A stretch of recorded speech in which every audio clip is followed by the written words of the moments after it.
So finally यहाँ पे अपन बात करने वाले हैं ऑपरेटिंग सिस्टम में आपको एक्चुअल में क्या क्या पढ़ना है, किस किस यूनिट में, है ना। ये सबसे पहली बात होने वाली है। देन उसके बाद यहाँ पे मैं सारी यूनिट के पहले आपको इंपॉर्टेंट वगैरह बताऊंगा। ये वीडियो इंपॉर्टेंट का है। देन आपको वन शॉट्स भी मिलेंगे सारी यूनिट्स के। सो वन शॉट्स भी अपन प्रॉपर तरीके से कवर कर रहे होंगे, है ना। और हाँ, एक और इम्पोर्टेंट चीज कि अगर अभी तक आपने PYQ सॉल्यूशन परचेस नहीं किया है, सो उसकी डिस्क्रिप्शन में लिंक है, फटाफट से जाओ एंड सबसे पहले उनको यहाँ पे परचेस कर लो। बहुत ही ज़्यादा आपको यहाँ पे प्रॉफिट होने वाला है अगर आप उनको परचेस करते हो, क्योंकि उसमें बहुत सारी चीज़ें आपको काफ़ी हद तक आइडिया लगेगा एक्चुअल में कैसे क्या करना है। हर एक टाइप के क्वेश्चन, हर एक चीज़ उसमें आपको मिल जाएगी। आराम से देखो, मस्त तरीके से, बढ़िया तरीके से। अगर आप पहले ही परचेस कर लोगे तो आपका ये गैप बच जाएगा। अगर आपके पास एग्जाम के लिए टाइम है तो मस्त तरीके से आप देख सकते हो, ठीक है। सो चलो बिना किसी टाइम वेस्ट के डायरेक्टली स्टार्ट करते हैं अपन यूनिट नंबर 1 से कि एक्चुअल में यूनिट नंबर 1 में क्या पढ़ना है। देखो, सबसे पहले जो अपनी यूनिट नंबर 1 है, यूनिट नंबर 1, इसमें आपको यहाँ पे देखना है डिजायरेबल कैरेक्टरिस्टिक्स और फीचर्स ऑफ ऑपरेटिंग सिस्टम। पूरी यूनिट ऑपरेटिंग सिस्टम से रिलेटेड है, बेसिक्स ऑफ ऑपरेटिंग सिस्टम। तो वही चीज अपन को यहाँ पे देखना, उसके कैरेक्टरिस्टिक्स क्या होते हैं, फीचर्स क्या होते हैं।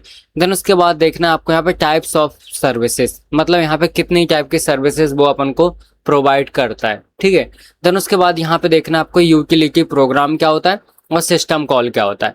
इतनी चीजें यूनिट नंबर 1 में आपको कवर करना जो हाईलाइटेड है ना। सो ये इंपॉर्टेंट होने वाली यूनिट नंबर 1 में। अब यूनिट नंबर 2, इसके अंदर सबसे पहले फाइल कॉन्सेप्ट देखना है आपको कि भाई एक्चुअल में फाइल कॉन्सेप्ट क्या है ना, फाइल क्या होती है, क्योंकि ये यूनिट फाइल से रिलेटेड है। देन उसके बाद आपको यहाँ पे देखना है कि डिस्क ऑर्गेनाइजेशन क्या होता है, ये भी इम्पोर्टेंट है। उसके बाद आपको देखना है यहाँ पे different modules of file system के अलग अलग टाइप के मॉड्यूल्स को देखना है। देन उसके बाद आपको नीचे आना है, यहाँ पे देखना है आपको कंटिन्यूस लिंक लिस्ट और इंडेक्स, राइट। तो इतनी चीजें आपको यहाँ पे देखना है, ठीक है। ये होते हैं एलोकेशन के मेथड से, है ना। सो ये आपको देखना है। देन अपन नीचे आए तो यहाँ पे देखना है आपको system call for file management, right. तो ये चीज आपको यहाँ पे देखनी है।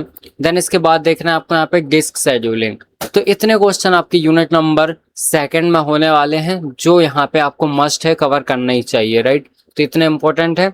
यूनिट नंबर 3 की अगर मैं बात करूं, सबसे पहले ये CPU शेड्यूलिंग से रिलेटेड है। जो CPU होता है वो अलग अलग तरीके से कैसे, जैसे मल्टीपल प्रोसेस पे काम कर रहा है तो कैसे अलग अलग प्रोसेस को टाइम देता है, वो चीजें है इसके अंदर। तो सबसे पहले आपको देखना है यहाँ पे प्रोसेस और कॉन्सेप्ट। देन आपको देखना है टाइप्स ऑफ शेड्यूलिंग, कितनी तरह की यहाँ पे शेड्यूलिंग होती है, इसके टाइप क्या है। देन उसके बाद देखना आपको यहाँ पे स्टेट डायग्राम टाइप शेड्यूलिंग का, ठीक है, मतलब यहाँ पे CPU शेड्यूलिंग का। देन उसके बाद देखना आपको एल्गोरिथम एवेल्युएशन। देन आपका टॉपिक आएगा multiple processor scheduling, multiple processors में कैसे शेड्यूलिंग होती है, ठीक है। अब देखो यूनिट नंबर 3 का एक और यहाँ पे पार्ट है, तो ये देखते हैं। ये है अपना यहाँ पे मेमोरी मैनेजमेंट, राइट। तो ये जो पार्ट है मेमोरी मैनेजमेंट, अब इसके अंदर अपन को क्या क्या चीजें कवर करनी है वो अपन देखने वाले, ठीक है। सबसे पहले इसके अंदर देखना आपको यहाँ पे पार्टीशनिंग क्या होती है, पार्टीशनिंग। देन स्वैपिंग क्या होती है। देन यहाँ पे पेज सेगमेंटेशन क्या होता है। देन इसके बाद आपको देखना है यहाँ पे overlay, dynamic link list and loading, right. तो ये चीज आपको यहाँ पे देखने हैं। तो कुल मिला के ये हमारी यूनिट नंबर 3 हो गई, जिसके अंदर अपने यहाँ पे 2 पार्ट है। दोनों पार्ट में आपको क्या क्या पढ़ना है वो हाईलाइटेड ऑलरेडी है। आप चाहो तो लिख सकते हो, चाहो तो स्क्रीनशॉट ले सकते हो, है ना। मैं अभी आपको लास्ट में स्क्रीनशॉट के लिए टाइम दे दूंगा, एक साथ ले लेना। देन अब बात करती है यूनिट नंबर 4 की। सो यूनिट नंबर 4 अपनी यहाँ पे इनपुट आउटपुट से रिलेटेड है। तो सबसे पहले आपको देखना है यहाँ पे असिंक्रोनस ऑपरेशंस क्या होते हैं, राइट। तो ये चीज आपको यहाँ पे सबसे पहले देखना है। देन आपको इनपुट आउटपुट इंटरफेस क्या होता है ये देखना है ना। फिर उसके बाद आपको देखना है कॉन्करेंट इनपुट आउटपुट, राइट। तो इस तरीके से ये आपके 4 टॉपिक है यहाँ पे फर्स्ट पार्ट में। अब इसका सेकंड पार्ट है यहाँ पे कॉन्करेंट प्रोसेस, राइट। तो अब इसके अंदर आपको क्या क्या देखना है, तो ये चीजें इंपॉर्टेंट है थोड़ी सी। तो सबसे पहले आपको यहाँ पे देखना है म्यूचुअल एक्सक्लूजन क्या होता है। देन आपको देखना है यहाँ पे सिंक्रोनाइजेशन का कॉन्सेप्ट क्या है, ठीक है। सिंक्रोनाइजेशन आपने उसमें भी पढ़ा होगा अभी COA के पेपर में, है ना। मतलब COA में था ना सिंक्रोनाइजेशन, वो है। देन इसके बाद आपको यहाँ पे देखना है क्रिटिकल सेक्शन प्रॉब्लम क्या होती है, राइट। क्या क्रिटिकल सेक्शन है और उसकी प्रॉब्लम वगैरह देखना है हमें।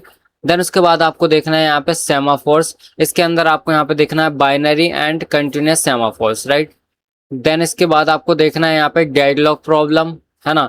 फिर आपको देखना है कैरेक्टराइजेशन, प्रिवेंशन, ये चीज आपको देखना है, राइट। तो इतनी चीजें कुल मिला के हमें यूनिट नंबर 4 के अंदर कवर करना है। तो ये आपकी यूनिट 4 हो गई, इससे पहले यूनिट 3 हो गई। तो आपकी 3 और 4 यूनिट थोड़ी सी बड़ी है बोल सकते हैं, बाकी सारी चीजें तो अपनी नॉर्मल, बाकी यूनिट तो बहुत छोटी है ना। तो इतनी चीज आपको ये पता चल गई।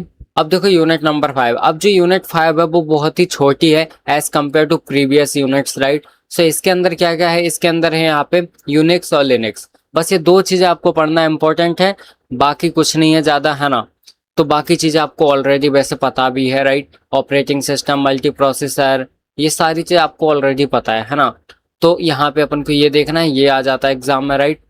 तो होप आपको क्लियर हो गया होगा। पहले आप स्क्रीनशॉट ले लो इसका बढ़िया तरीके से, ये लो स्क्रीनशॉट ले सकते हो आप लोग, है ना। होप आपने स्क्रीनशॉट ले लिया होगा कौन कौन से टॉपिक्स इंपॉर्टेंट थे। अब एक चीज और, अगर आपने PYQ सॉल्यूशन परचेस नहीं किया तो पहले जाओ एंड डिस्क्रिप्शन में लिंक है, उस पर क्लिक करो एंड परचेस करो, ठीक है। अगर किसी को डायरेक्ट परचेस करना है तो मुझसे कांटेक्ट कर लेना व्हाट्सएप पे, वहां से भी कर सकते हो।